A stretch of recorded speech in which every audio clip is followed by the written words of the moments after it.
County! Welcome to God's country, which is going to go 80% for Herschel Walker! All right, I want to see a show of hands. How many people have already voted? Raise your hand. All right, I want to see a show of hands of the people who haven't voted yet, who promise me you're voting tomorrow, okay? And then after that, after you vote, I want you to call all your friends. I want you to walk your neighborhood. I want you to text your friends. We're getting ready to shock the world by sending Herschel Walker to the U.S. Senate. My name is Ralph Reed. I'm the founder and chairman of Faith and Freedom Coalition, and I'm a former chairman of the Georgia Republican Party. And I don't know about you, but I cannot wait to see the long faces on MSNBC and CNN when these votes come rolling in. I don't know how many of you saw it, but Joe Biden said at a news conference after the November election, he was asked directly, "Are you going to change anything?" And he said, "I am not going to change a thing." Well, I got news for Joe Biden. Since he learned nothing on November 8th, we're going to teach him a lesson on December 6th when Herschel Walker beats Raphael Warnock.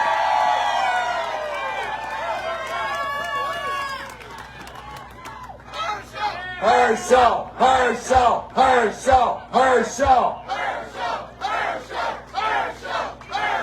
Here's what's going to happen. Here's what's going to happen. First, 3 big wins. First, on November 8th, we fired Nancy Pelosi as Speaker of the House. She's gone. She's going to get one more ride on a government aircraft, and that's back to San Francisco, where she belongs.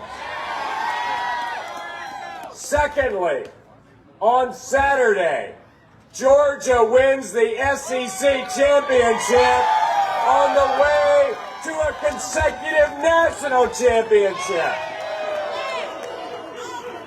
And then on Tuesday night, the eyes of America, the eyes of the world are going to be on Georgia. And when Herschel Walker walks on a stage at the College Football Hall of Fame, we're going to be celebrating one of the biggest victories in the history of this state. Now, folks, this is all about turnout. This is all about turnout. I want you to do 2 things in the next 4.5 days. Number 1, ignore the polls. Ignore the polls. This race is effectively tied. And the only poll that matters is you. If you vote early and then you work hard and get all your friends and family to vote, everybody you know, get them to the polls, and then pray. Pray for God to do something great on Tuesday for the country we love.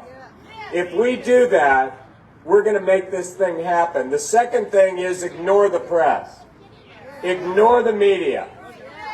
Because all they want to do is distract us. We got a job to do, and that's get the vote out. I love the latest narrative they're trying to spin. The latest one of the unrelenting attacks on Herschel Walker is he doesn't live in Georgia. You gotta love that one. You know, it's kind of funny because he lives right around the corner from me. I drive by his house all the time. You can't miss it. It's got a big Herschel Walker for Senate sign in front of it. Well, listen, we're going to have a great night and a great rally. I want to introduce our first speaker. He's Colonel Gannon Burton. He's a man after my own heart. He served his country as a Marine. 5 tours of combat duty, a Marine aviator, F-18 pilot, a Top Gun instructor, a patriot, a veteran, a hero, and most importantly for our purposes, a fantastic supporter of the next United States Senator from Georgia. Please welcome Colonel Gannon Barton.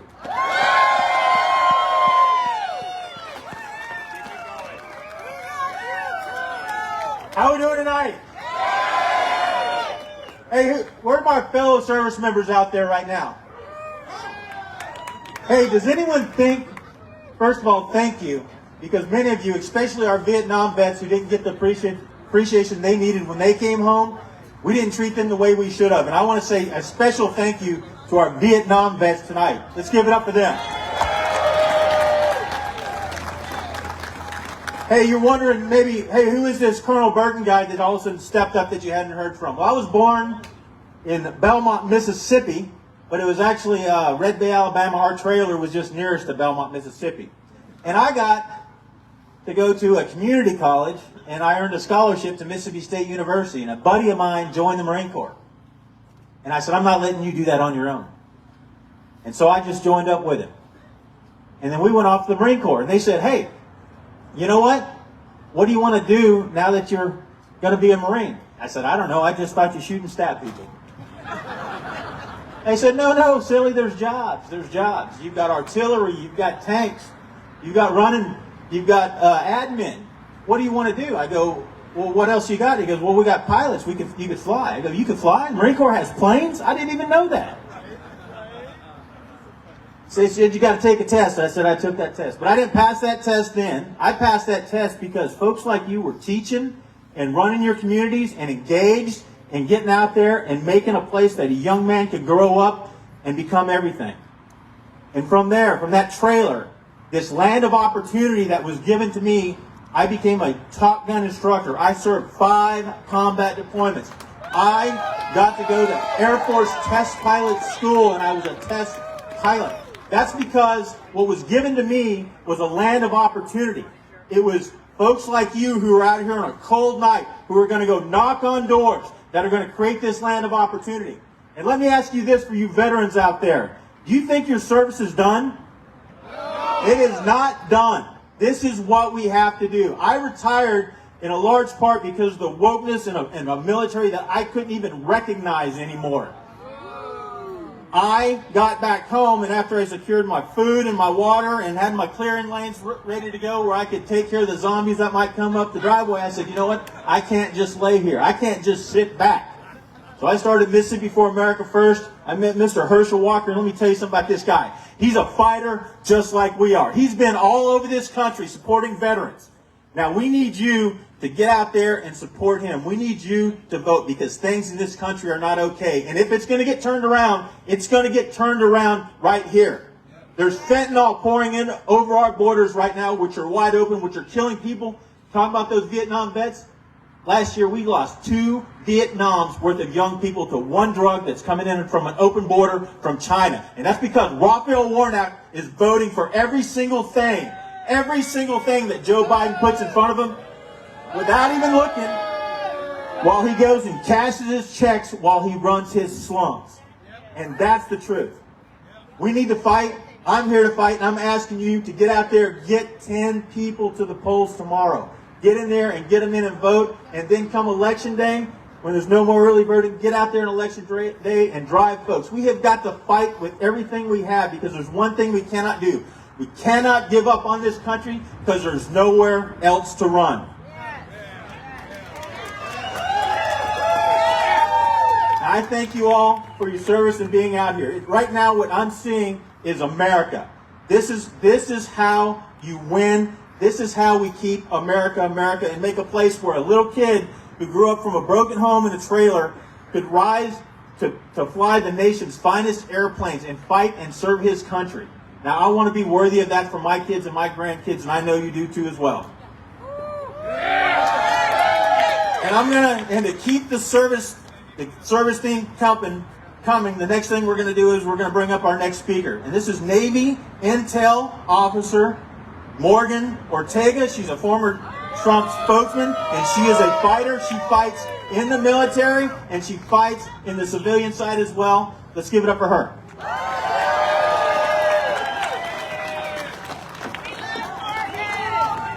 Hey, Georgia!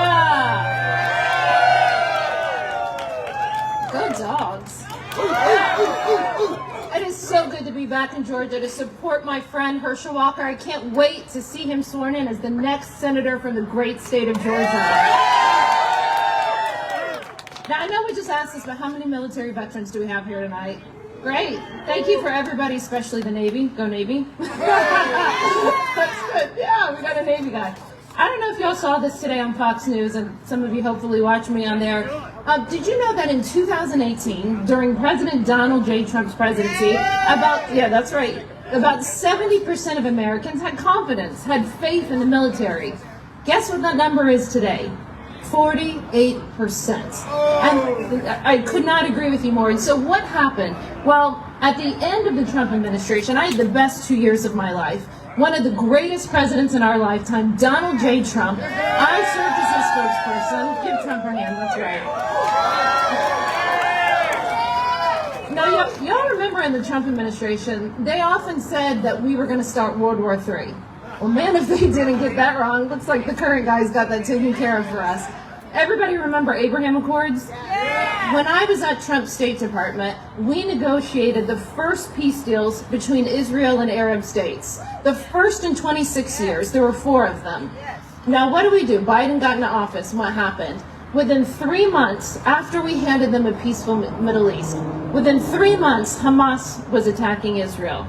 Within 7 months, Kabul fell to the Taliban. Within 7 months. And we all saw that disgusting and disgraceful withdrawal that resulted in the loss of some of our bravest young men and women.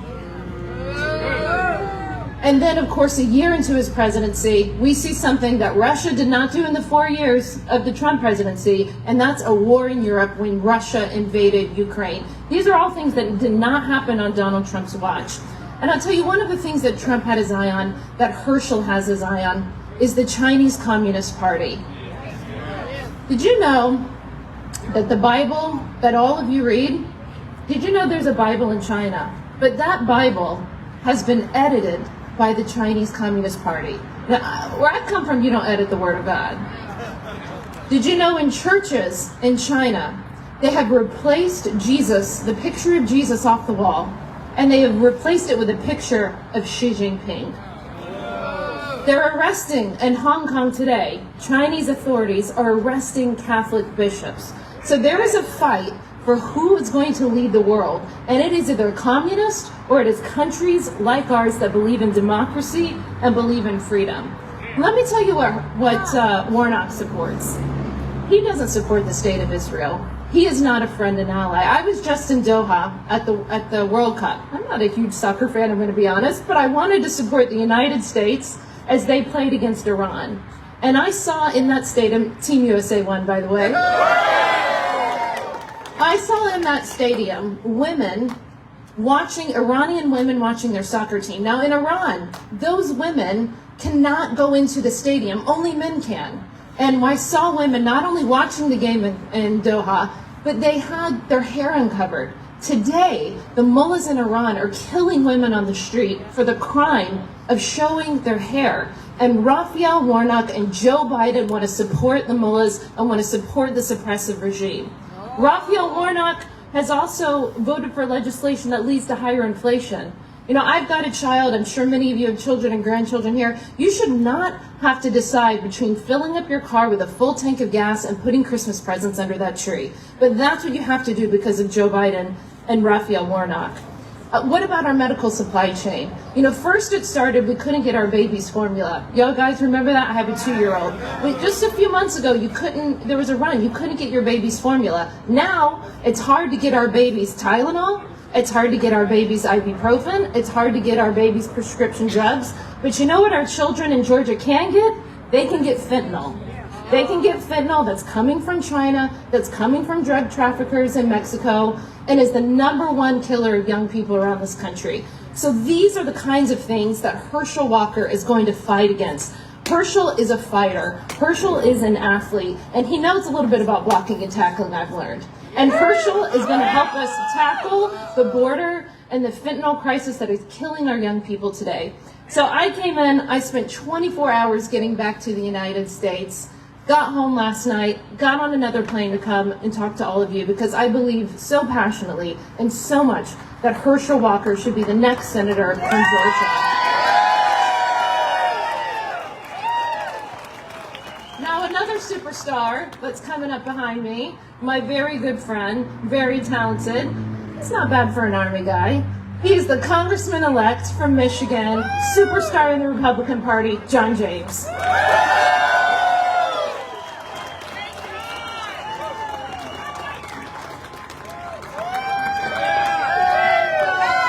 Hey, how's everybody doing tonight?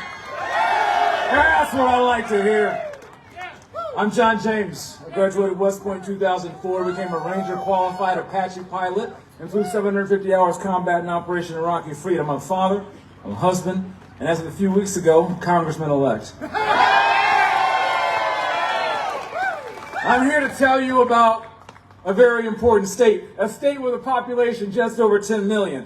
A special state where automotive manufacturing and agriculture are very important to the economy. A state with the largest urban center is home to the largest per capita black population, and Republicans nominated a black man for U.S. Senate. A state with the best football team in the entire country. That's right, Michigan.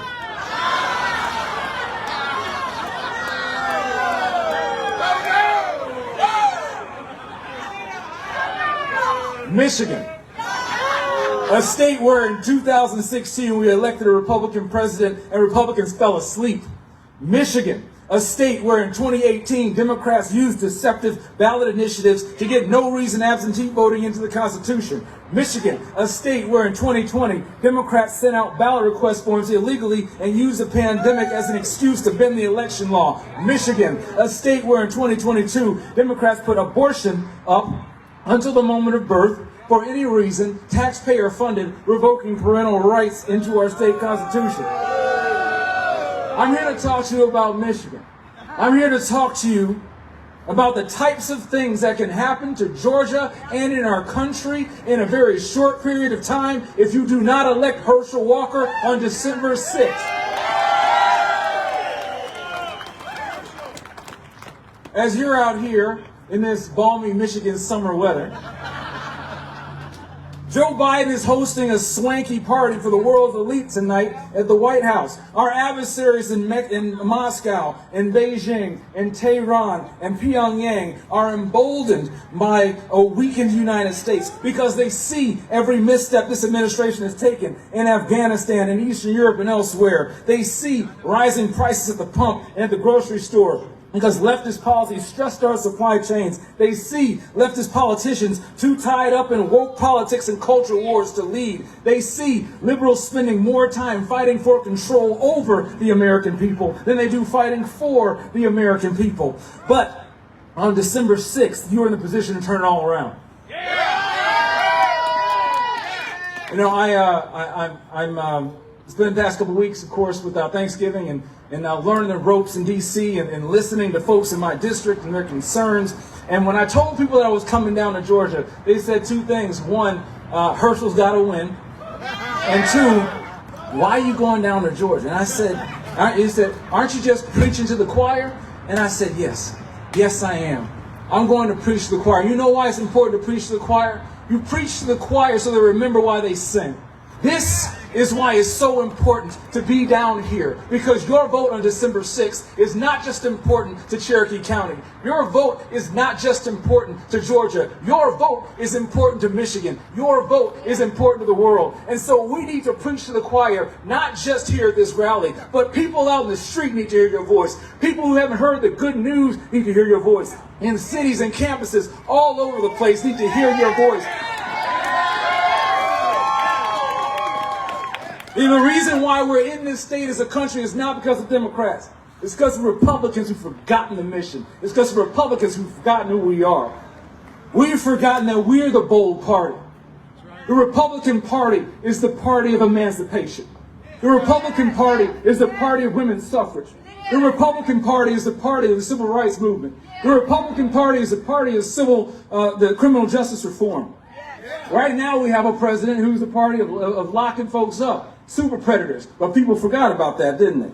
But see, for a generation that pines for fairness and equality, we need to show them. We need to get out there and we need to prove that we love everyone and judge no one. We need to prove that if you're a Christian and call yourself a Christian, you need to start acting more like Christ. When you need to prove for a generation that values speed, show them how government can be smaller, adapt more quickly, driven from the bottom up, closer to families and individuals, and be more permissive and don't interfere. We need to show them a generation that worships startup and individualism and free enterprise, that we can make life better for them.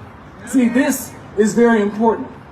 We are on the doorstep of an America with a 50-50 Senate and Kamala Harris breaking the tie. It's a very different America than 451-49. You can change that. You can fix that. You have the power. But if you just keep the gospel lowercase g here at this rally, then we have failed. Not just here, but in future generations. Right now, Herschel Walker, a man who stood up and fought his entire life, who's fought stigma. This man who's fought and willing to go on the front lines of ideological battles to hold our country has been on offense for his entire life. Now we need you to help him on defense, a goal line stand for American values and the American dream. We need you to send Herschel Walker to Washington for Woodstock, for Georgia, for Michigan, and for the United States of America. God bless you. And run, Herschel, run.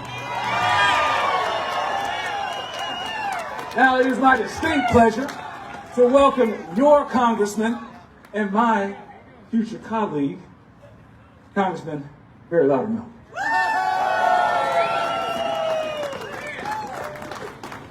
Wow. Let me tell you, it's really good to be home. I literally flew in from D.C. just for this, but I'd much rather be with you than Nancy Pelosi any day.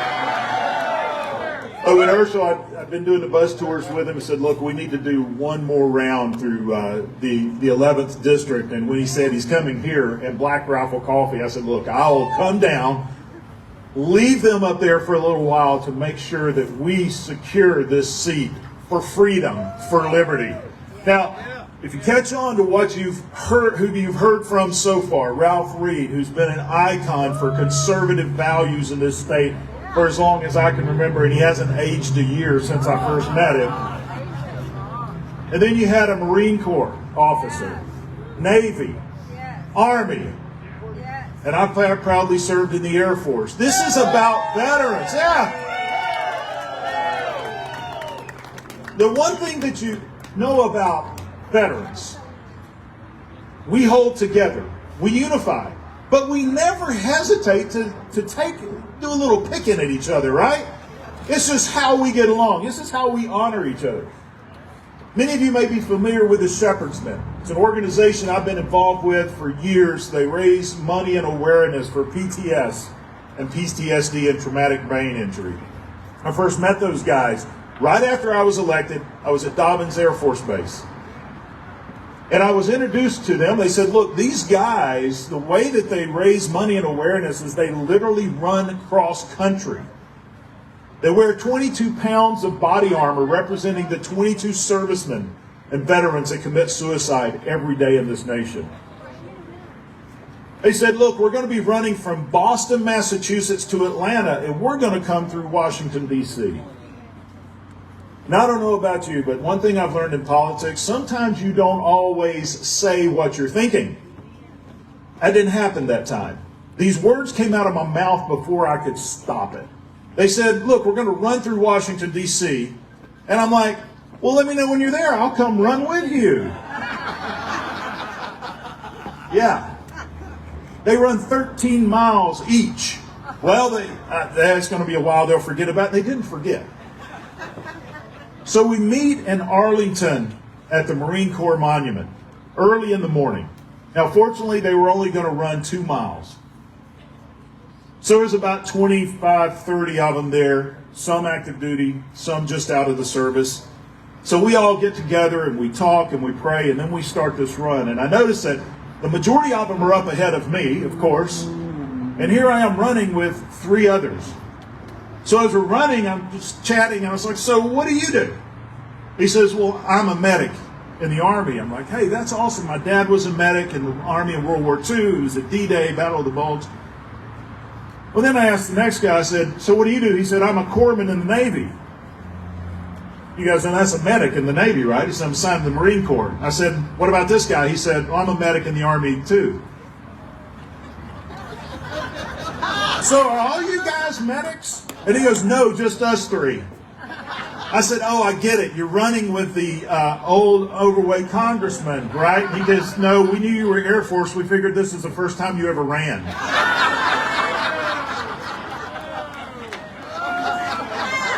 Now, I say that because that was a huge compliment, right? We had camaraderie there. And I learned something here because I'm going to use a little bit of that here. You know, you just heard from the Army guy, comes here and starts talking. What was that, high school? Something about Michigan? Look, we may share some camaraderie because we all wear the uniform, but I got a different uniform on here.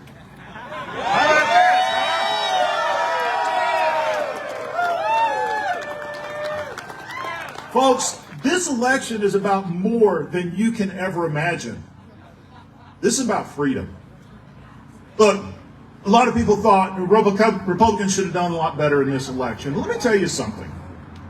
We won a majority in the House. It may not be as big as a lot of people wanted, but when you look at John James and some of the new class of conservative firebreds and fighters that are coming in, I'd rather have a small majority of dedicated, hardworking patriots than a large majority of a bunch of rhinos.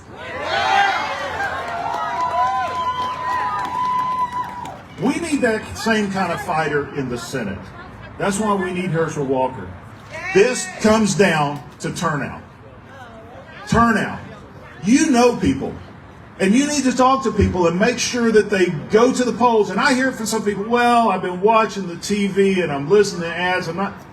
Since when did we start believing what the television's telling us, right? Personally vouch. I've met him. And if not, tell him you know me and I'm supporting Herschel Walker and I'm campaigning with him. If that's not the case, look at all the other elected officials you have here, state and local, that are here because this is so important. We have to cross the finish line. Here's what's different. You know, the years ago when we used to watch this man give him the ball and run, Herschel run, and boy, he'd run over everybody. But he needed some linemen, as I played line. He needed linemen to open those holes for him so he could plow over folks. We're the linemen now. We need to pull Herschel. We need to open the hole so Herschel can cross the goal line into the United States Senate and usher in a new era of freedom.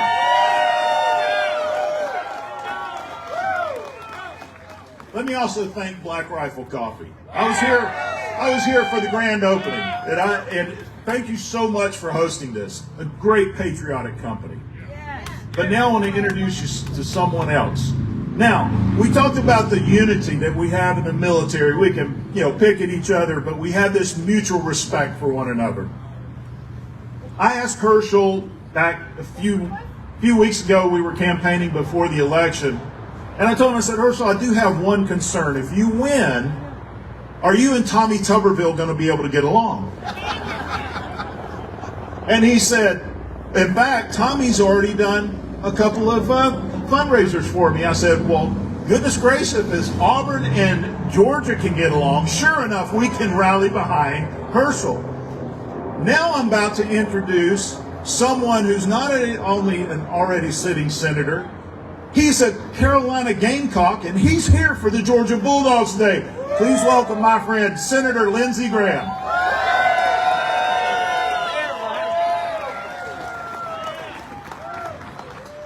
Well, America needs Georgia. What are you going to do about it? I never in my life believed that Georgia would be this important to America, and I am glad you are, because I've got faith in you. I'm your neighbor. I grew up in the back of a liquor store. That's why I am a good senator. My dad owned a bar, a pool room, and a liquor store, and everything I need to know about this job I learned right there. The main reason I'm here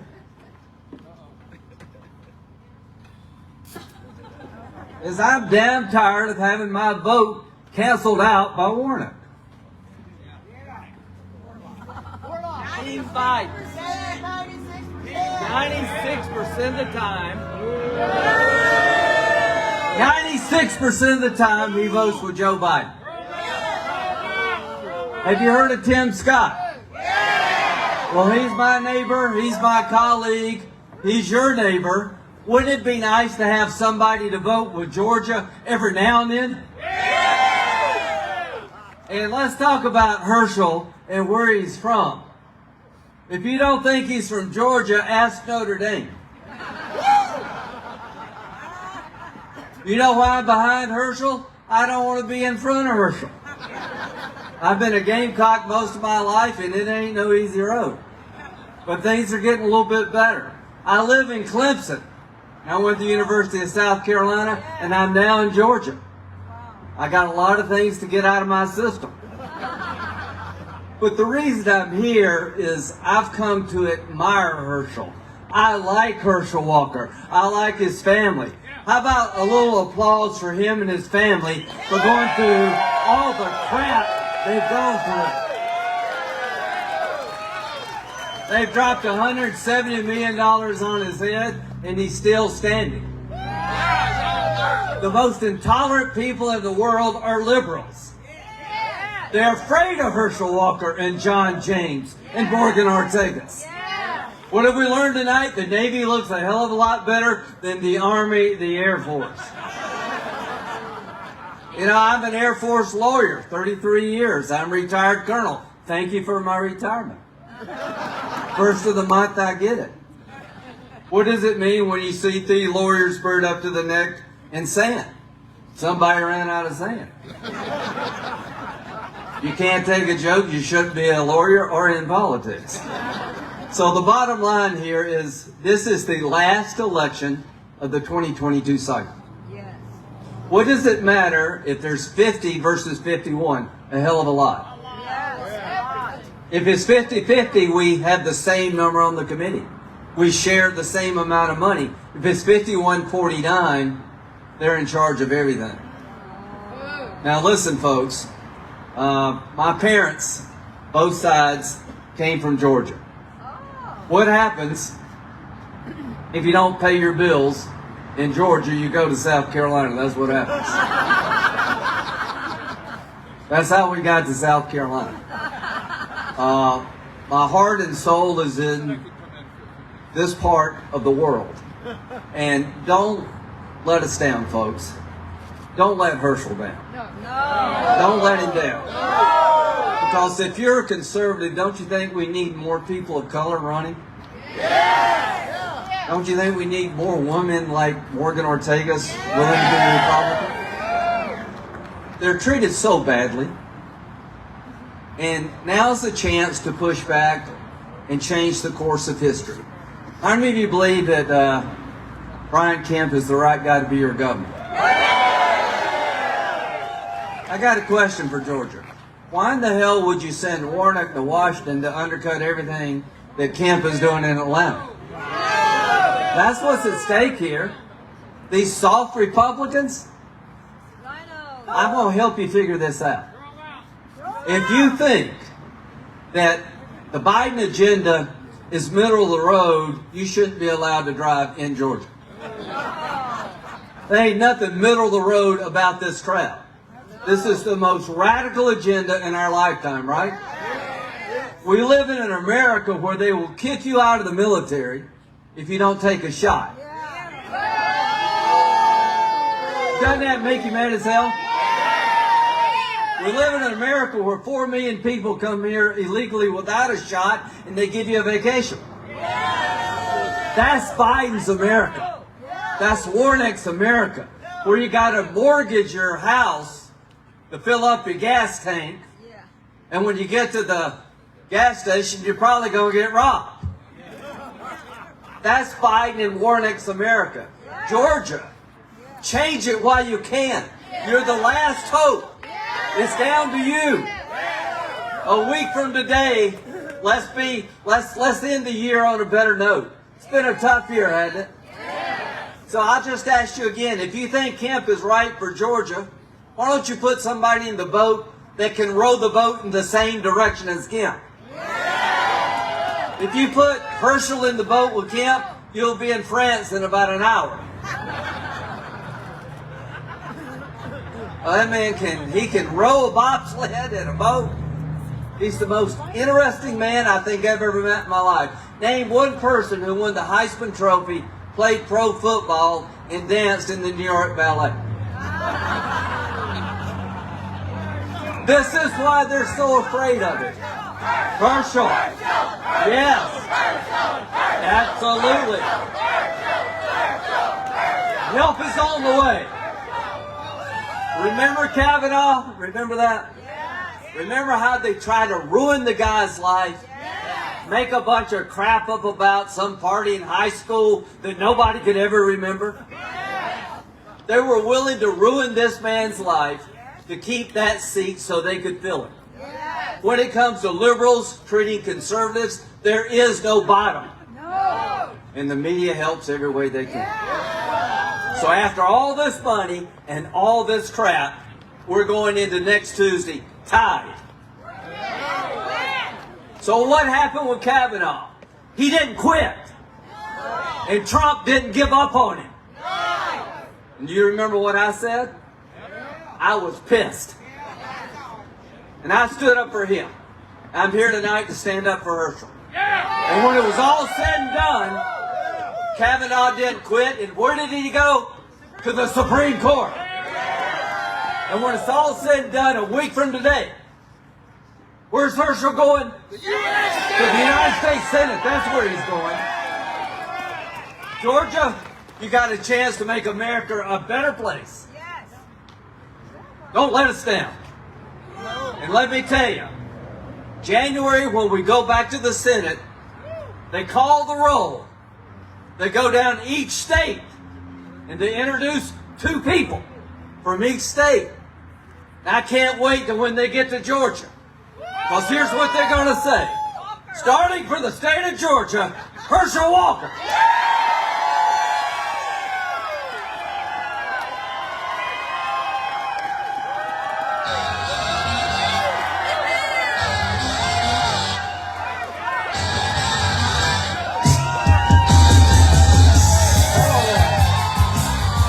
How you guys doing? Hello there. Hey, before every speech I ever make, I always give glory to my Lord and Savior, Jesus Christ. Because he said if you don't acknowledge him, he's not going to acknowledge you. And when I come knocking out with him to let me in. And I also want to acknowledge my wife, Julie, because she's in this fight with me. So I want to thank her as well. And I want to acknowledge all of you for being here tonight, because we're in a race and we're in a fight. But I know how to fight. But I want to tell you guys something. I want to do some housekeeping before I give you my speech. Because I hear so many politicians stand in front of you and talk about there's peace through strength. And I was reading something today that sort of shocked me a little bit. And I want you guys to remember 3 numbers. I want you to remember 20,000. 40,000 and 22,000. And 20,000, I want to tell you, is active duty warriors in the United States military that's being kicked out by Joe Biden and Raphael Warnock for not taking that COVID shot. Yes. And then 40,000 are National Guardsmen that's being cut out of their military benefit by Joe Biden and Raphael Warnock for not taking that COVID shot. Now 22,000 reserve soldiers that's also being cut out of their benefit by refusing to take that COVID shot. Now I think I'm going to say something that's probably very controversial, but I'm not a politician. Because I think that's immoral and I think it's treason. Yeah, I think that is treason. to those are people that have sacrificed so much for this country. And I think Raphael Warnock and Joe Biden should be held accountable. And now I want to tell you a little bit why I'm going to win this Senate seat. Because I'll tell everyone I was built for this. You know, I thought God made me that athlete, but no, that wasn't it. Because I tell everyone I grew up in that little town called Wrightsville, Georgia. Yes, if you got 1 year to live, move to Wrightsville, that year's forever. Same old, same old. And I grew up, as my mom said, I was big bone, which meant I was fat. And I used to have a speech impediment. So for 4 years of my life, I never went out for a recess. 4 years of my life, I never spoke in a classroom. But the grace of God got me a scholarship to the University of Georgia. Yeah. And I need to tell Congressman, I'm going to say Congressman now, James, that, you know, Michigan got a good team. But Georgia's just a little bit better. And I got a chance to win a Heisman Trophy. Yes, and I got a chance to be on the 1992 Olympic bobsled team. Look, there's no snow here in Georgia, and I'm on the 1992 Olympic bobsled team. But this was so funny. God said he's not ready yet, because I played 15 years of pro ball. God said he's not ready yet, so he had to break me now. He had to break me, and all of a sudden I heard that I got a mental problem. HERSCHEL got a mental problem. I'm talking about myself in third person, but I know that. So I decided that I'm going to go get this problem taken care of. So I go to this hospital out in California. And I remember going out to this hospital and I go, whoa, these people here are crazy. These people here are crazy and I'm not like them. But then I remember from my mom and dad that we all fall short of the glory of God. And God is a tricky God, isn't he? But he's a good God. So God said he's ready now. So he's ready now. He's ready to go out and do what I need him to do. So I'm not that politician, because I'm that warrior for God that he's been looking for. Because I'm not afraid to tell people what they need to hear. Like my father, when he told me no, he meant no. And then when I got too big for my britches, and he said, boy, if you don't like the rules underneath my roof, why don't you leave my house? That we may even need to tell some people here, if you don't like the rules of the United States, why don't you leave? Because we are the country together. Because God said he's ready now, because he's going up against a wolf in sheep's clothing. Yes, he is. He's going up against a man that all he talks about is the color of your skin. And I'm going to tell you right now, in the great book I read, God don't know nothing about the color of your skin. That's right. God knows about your heart. So he don't care about the color of your skin. And then he said in his church on the pulpit, he said America needed to apologize for its whiteness. And I'm like, did he not read in that great book that I read that God said, don't look at the dust in your eye, in your brother's eye, but look at the plank in your own eye. And he forgot about forgiveness, because God do forgive. So he's not God, so he can't be giving nobody no forgiveness. And yet he's making a statement like that on the pulpit. And God said, you need to go after him. And I said, that's the reason I'm going to run, because I'm sick and tired of having people in Washington not representing my family. Because I'm going to tell you right now, all of you are my family. It don't matter about the color of your skin, because I'm going to tell you something you may not know. 23andMe has screwed us all up, so it's not the color of our skin. And I'm going to tell you something else. We're all Americans. That's what we need to be. All Americans. Get out of the color of your skin. And then he said something else. Yes, he did. He said something else that he needed to get himself corrected for. He called all men and women in blue thugs and bullies. And that's the reason now. Yes, he did. Oh, yes, he did. And that's the reason now you have criminals that think that they're heroes. And now our police officers think that they're demons. And I'm only here to tell them, no, they're not. No, they're not. And what we got to get back to, we got to get back to supporting our men and women in blue. And what we got to do, we all got to do it together, because I remember this. I got stopped the other day. And I was looking at this officer, and I realized this officer has just got on a uniform. All he's doing, he's got on a uniform, but he's doing his job. So I'm going to show him the respect, because this is his job, the same as you have a job to do too. So we got to respect our officers the same as they respect you. And then we all go home safe because they got a family, their fathers, their mothers, their brothers, their sisters. So that's what we got to get back to respecting each other. But then we got a man in Washington that don't show respect. Why don't he apologize to our officers for calling them names? And then let me get back to this military. Oh yes, I'm going to get back to this military because the reason we're the greatest country in the world is we got the greatest military in the world. So I'm going to tell you, as I said, all those great people stand in front of you and say they have peace through strength. They're 100% correct by that. But unless you protect our military, we're going to have no strength. I can guarantee you we'll have no peace. Because our military giving us that peace because they sacrificed for our lives to give those freedoms and liberties that we have. But what we've done, we've elected people to office that bring in pronouns into our military. Do you know? Yes, they are. Yes, they are. They're bringing pronouns in our military. And I'm like, what the heck is a pronoun? I'm sick and tired of this pronoun stuff. Are you tired of this pronoun stuff? And I thought, yes, I am. Wait. So what I'm going to do for this senator, I'm going to give him a pronoun. His pronoun is former senator pronoun. That's the pronoun he got, former senator, because it is time that we get leaders in Washington that not going to put up this stuff no more. We're a great country. And we're a great country together. And I'm sick and tired of people thinking we should be first. And then you make the statement, America first, they get all upset. If they live in America, shouldn't they think America should be first? Because we're from that great school of Ricky Bobby. We're not first. We don't want to be last. I don't want to be last. I want to be first. And then this man here that I'm running against, can you believe the other day he was preaching on the pulpit about me? I'm like, what are you doing? Why don't you not speaking about God and about Jesus? And then he mentioned Jesus, but he mentioned him in the wrong sentence. So what he said, you know, when HERSCHEL's talking about me, he didn't want to call my name. He said my opponent. When I'm talking about him, I'm talking about Jesus. That's what he said. And then he said, I'm also offending Martin Luther King. But I need to let him know he's not Jesus and he's not Dr. King. He's the one that's doing this to those poor people in Columbia Tower. That's what he was talking about, because he's getting rich, $7,400 a month, as he evict people that making $28 a month. Is he not ashamed of himself? He should have been ashamed of himself, but he's not, because he's that wolf in sheep's clothing. And y'all saw him, and I'm going to tell you this, anyone that know Herschel Walker should have known this right here. Do y'all really think he can beat me in a debate? Let's be real here.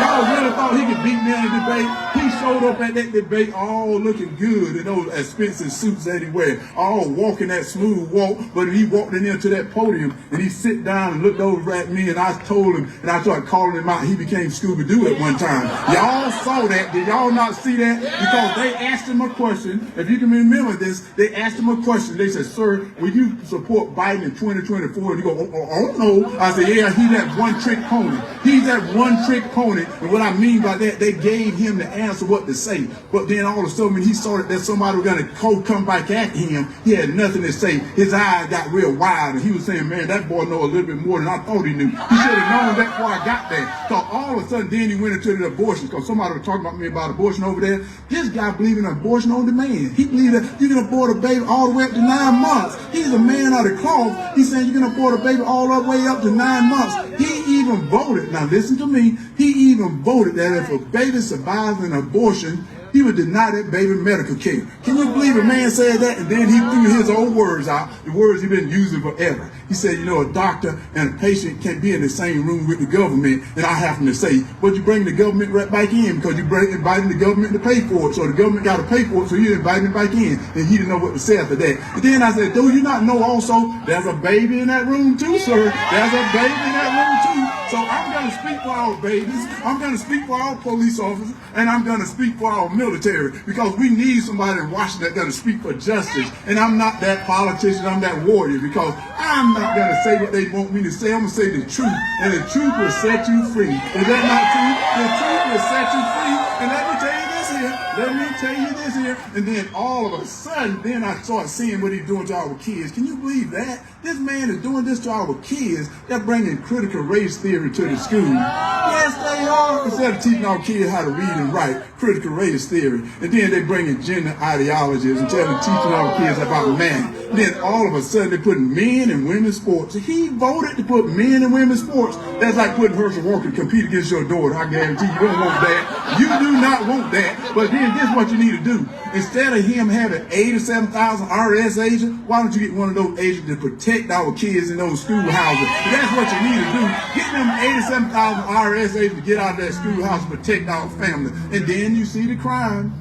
You see the crime on the street, and the reason why, I can tell y'all the reason why. And I'm going to tell you how you can get rid of it too. You can get rid of it because as my father used to say, tell the people no. You do that, you're going to be held accountable. Same thing with Adam and Eve. Because you remember when Adam and Eve was in that garden, and all of a sudden God said, in this place here, you have total freedom. But if you touch or eat from this tree here, you will surely die. They were held to responsibility. That's what we got to do now, is hold people to responsibility for the crime that they submit. But no. The guy I'm going running against, he decided to get these liberal judges that don't think people need to be held accountable. He believes in no cash bail. Can you believe that? No cash bail. No. Yes, he does. And then he believes in releasing people from prison. I'm like, oh, wow, what can you believe that? Releasing people from prison? Now we're going to become prisoners in our own home because of Senator Warnock. In less than 2 short years, this is what he's done to us. And I said, not on my watch. Not on my watch. What we need to tell this senator what he need to do as he leave the people door, leave the people office, don't let that door hit him in the backside as he goes out of that office. Because he don't know. And then I remember him on this podium. He was on this podium saying, to be a senator, you got to know some stuff. I'm going to tell you, he don't know no stuff. I'm telling y'all the stuff he don't know. Because all the things he voted for, because they told Joe Biden that he was headed in the wrong direction. And all of a sudden, Senator Warnock voted with him 96% of the time. That means he don't know no stuff either. That ain't, no, that not mean that. And then all of a sudden, I happened to see this commercial he was running. He was running around the track in backwards. I'm like, dude, you headed backwards. That ain't the way you run around the track. You don't even know how to run around the track good. And then you heard the senator. The senator said they spent all that money against me, and it raised the sort of tide, which meant he don't know how to spend his money. So why is he spending your money? I'm gonna stop him from spending your money, because I'm gonna tell you what we're gonna do. We're gonna get back to being energy independent again. Y'all know what that means? What that means is we can drill for the oil and stuff right underneath our feet. We got it right here. No, this is what's so funny. We can do it very environmental friendly. I don't know if y'all know this. They trying to trick you guys. And I've been telling this story about how they trying to trick you. You heard this story about this man that died early in life. Have y'all ever heard that story? Well, I'm going to tell it to you anyway if you heard it anyway. Listen to me now. That was this man died early in life. He died early in life. And as he got to heaven, he met St. Peter at the pearly gates. And St. Peter said, sir, you're here a little bit early right now. And your name ain't on the road. So you're the only one in history that's going to get an opportunity to decide where you want to go. He said, I'm going to take you to heaven and I'm going to take you to hell, and you get to determine where you like to be. So he puts him in this elevator, and he takes him all the way down to hell, and the doors open up. And that Senator Warnock trying to block me out, but he can't block me out. I can tell you that right now. He cannot block me out. So as he takes him down to hell, and the doors open up, and that was a party going on. And he sees some of his friends down there, he's having a good time. And after a couple of hours, St. Peter came to him and said, you ready to go? You ready to go? The guy said, I got to leave now. I said, yes, you got a decision to make. He puts him in his elevator, and he takes him all the way up to heaven. They get to heaven, and there are people floating around on clouds, having a good time, just talking. Hallelujah. Yeah, singing hallelujah. And all of a sudden, in a couple of hours, St. Peter came to him and said, have you made your mind up? Have you made your mind up? And the guy said, well, St. Pete, I hate to tell you this, I think I want to go to hell. So that seemed like my type of place. St. Peter said, okay, then he puts him in his elevator, sends him all the way back down to hell, and now the doors open up. And it's hot. People are crying, they're miserable. And the guy said, wait a minute, a couple of hours ago when I was here, there was a party going on. And Satan shows up and said, a couple of hours ago I was campaigning. And I said, that's what he's doing to us right now. Senator Warnock is lying to you, trying to take you down in that elevator and telling you that he's campaigning right now. He's lying to you and telling you this is a new normal. But your warrior is here to tell you this is not the new normal. We can do stuff for ourselves. We don't need other people doing it. And he's trying to tell us we can go to our enemies to ask for anything. Do they know the definition of enemy? I'm going to tell you the definition of an enemy, because I've been reading, man. I've been reading. People that go to the University of Georgia can read. And I can tell you this right there. Enemy means somebody that don't like you. So you don't need to get nothing from them, but yet they've been talking about they don't know the definition of a woman either. Do they not tell you that? I know the definition of a woman. I know the definition because it's written in that great book of mine. and it said man and woman. That's what it talked about in that great book. Senator Warnock need to read that great book rather than try to throw little Bible verse at me. He can't do that to me, because you remember that Scooby-Doo I talked to you earlier about? Now he got those wide eyes saying that boy know a little bit more than I thought he knew. And that's what I've been telling him. Right now I do know some stuff, and I know you don't want to put men and women in sports. I know you don't want to get the morale and the confidence down in our military. I know you don't want to get it down in our law enforcement. And then you can't keep bringing this critical race theory to our school. But that ain't the only thing. That's not the only thing. But then yet, y'all seen this border wide open? Oh, yes it is. And then they telling you that it's secure. They don't even know the definition of secure either. Secure meaning it got to be locked up, meaning nobody can get in. It's tight. They don't even know that definition. It's not secured. And I'm going to tell y'all something you may not know. Because y'all probably saying, we're not a border state. You're 100% correct by that. But 70% of the drugs coming from that border goes through Atlanta, Georgia. So what we got to do is we got to secure that border. But the way you get it done is you got to get to the laws that's in the book on the border. They can just do that. It's easy to do it, but they don't want to do that because they want to tell you and take you down that elevator, tell you this is a new normal. I'm here to tell you, no, it's not. No, it's not. And I'm going to tell you this right now. They've been telling me, they've been laughing because I talk about the Green New Deal. I'm going to tell you about this Green New Deal. I love the Green New Deal when we're ready for it, but we're not ready for it right now. Because I'm going to tell you this, what's so funny. This is what's so funny. You know, we're a big agricultural state. Y'all may not know that, but I'm going to tell you that anyway. We're a big agricultural state. So I was meeting with a couple of farmers one day, and I asked them, I said, what would a combine cost today? They said about $500,000. I said, whoa, that's a lot of money. They have $500,000. So I threw something on them they wasn't ready for. I said, what would an electric combine cost? They said it cost about $1.8 million. I said, whoa, that's a whole lot of money. But somebody told me there's HERSCHEL. It only run for 2 hours, then you got to charge it. It won't work. It would not work, so people couldn't get rid of their crops in on time. So when we get ready for it, then we can go to this Green New Deal. We're not ready for it right now, so we need to keep doing what we're doing and slowly move into it. You can't start doing it right away. That's what the problem is. They're taking you down in that elevator, telling you this is a new normal. This is not the new normal. We can do better. We can do better, and then we got to get back into this racism. Because you believe that? They've been calling me names, all types of names they've been calling me like it's going to hurt my feelings. They don't know. If people hurt my feelings, I was a little boy. I'm not a little boy no more. I'm a man. And that's what you need to do. You got to be a man today. So what they've been calling me, y'all saw the other day, they called me a coon like it's going to scare me to death. Oh, yes, they did. Oh, yes, they did. But they don't realize I'm from the country. A coon is one of the smartest animals out there, so you ain't gonna hurt my feelings by calling me that name. You know what hurt my feelings? What hurt my feelings is that border is not secure. What hurt my feelings is the morale in the military is down. What hurt my feelings, the morale in our law enforcement is down. What hurt my feelings is the crime on the street. What hurt my feelings is overinflation. This is what Senator Warnock is giving you right now. And if you want something better, you got to get out and you got to vote. You got to vote. You got to vote. You got to vote. And how many of you have voted early already? How many of you have voted early already? And those that hadn't voted early, get out and vote. And if you got 10 friends, take them to get out and vote. If you don't have no friends, make some friends. Let's go out and vote. This is a serious job right now. We got to get this together. And I want to tell you something as my offensive lineman tell me. They used to say, HERSCHEL, follow me. I'll take you to the promised land. Oh, yes, they did. So I'm going to tell all of you, you vote for me. We all get to the promised land. So we get that together. We get that together, or we don't get that at all, because we're a family here. And I'm going to tell you, God loves you. What a day the Lord has made. Let us rejoice and be glad in it. God bless you now.